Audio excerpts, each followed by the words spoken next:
राजस्थान की राजनीति के अंदर 4 जून के बाद क्या एक बड़ा खेला होने वाला है?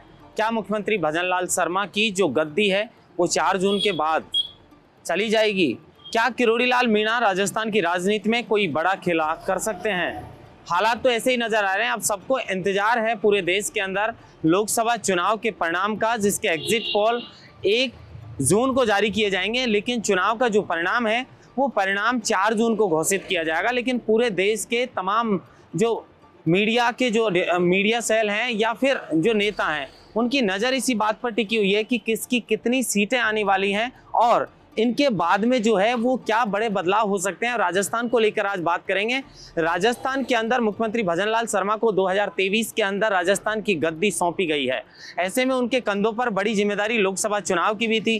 अब लोकसभा चुनाव के अंदर ना सिर्फ भजनलाल शर्मा ने बल्कि सभी नेताओं ने पूरी तरह जो है चुनाव को अपने पक्ष में लेने के लिए और प्रधानमंत्री नरेंद्र मोदी के जो निर्देश थे उन पर काम किया है और हर हालात में जो है राजस्थान से मिशन 25 के लिए बीजेपी के नेताओं ने काम किया है। लेकिन मुश्किलें इसलिए बढ़ सकती हैं, राजस्थान में खेला इसलिए हो सकता है कि एक तरफ जहां राजस्थान में सट्टा बाजार हो या फिर आम लोगों से जब पत्रकार जो वार्ता करते हैं, पत्रकारों से जब चर्चा करते हैं तो उनसे पता चलता है कि राजस्थान के अंदर इस बार बीजेपी के जो क्लीन स्वीप वाला 25 का जो उनका सपना है उस पर कहीं ना कहीं क्वेश्चन मार्क लग चुका है। ऐसे में अगर 1-2 सीटों का राजस्थान में बीजेपी को नुकसान होता है तो ये बड़ा नुकसान नहीं है, लेकिन जहां से जिस क्षेत्र से नुकसान होगा उसके मंत्री या जो विधायक हैं, जो नेता हैं, उन पर गाज गिरना तो इसमें पूरी तरह तय है। लेकिन अगर 8 से 10 सीटों की बात जो सट्टा बाजार की तरफ से की जा रही है, अगर सचमुच भारतीय जनता पार्टी को राजस्थान के अंदर 8 से 10 सीटों का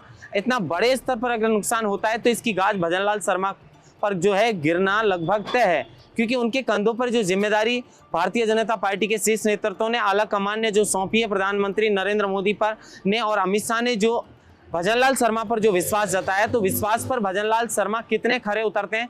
वैसे उन्होंने पुरजोर कोशिश की है, लेकिन अब जो मेहनत उनको करनी थी वो कर चुके, अब सिर्फ फल का इंतजार है। लेकिन अगर फल के अंदर कोई भी किसी भी तरीके की अगर मिस्टेक हुई तो इसका खामियाजा भी राजस्थान के नेताओं को और सीएम तक को भुगतना पड़ सकता है।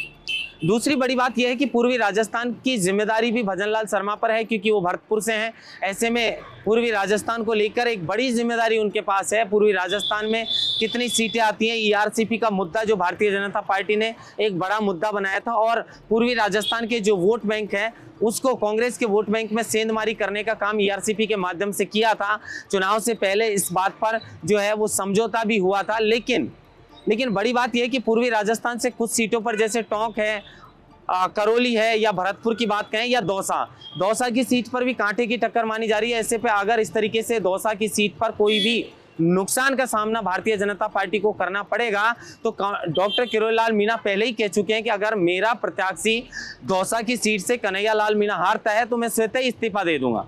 तो क्या इस्तीफा की बात जो किरोड़ी लाल मीणा कर रहे हैं, इसके पीछे की जो कहानी है उस कहानी में आखिर क्या है ऐसा कि किरोड़ी लाल मीणा बार बार इस्तीफे की बात कर रहे हैं? कहीं ऐसा तो नहीं है कि 4 जून के बाद किरोड़ी लाल मीणा को यह आश्वासन मिला हो कि आपको जो मंत्री पद दिया गया है, जिसके जो विभाग मिला है उसको छिन्न भिन्न करके जो किरोड़ी लाल मीणा को विभाग दिया है, इसको लेकर मीणा समाज में खासी जो नाराजगी देखी गई है, तो उनको कहीं ये भरोसा भारतीय जनता पार्टी की ओर से दिया गया हो कि जब चुनाव के परिणाम आएंगे तो एक बड़े स्तर पर जो है एक बड़ा बदलाव किया जाएगा और उस बदलाव में एक बड़ा पद जो है वो कैबिनेट मंत्री वो पहले से हैं। तो ऐसे में क्या नई जिम्मेदारी किरोड़ी लाल मीणा को मिलेगी?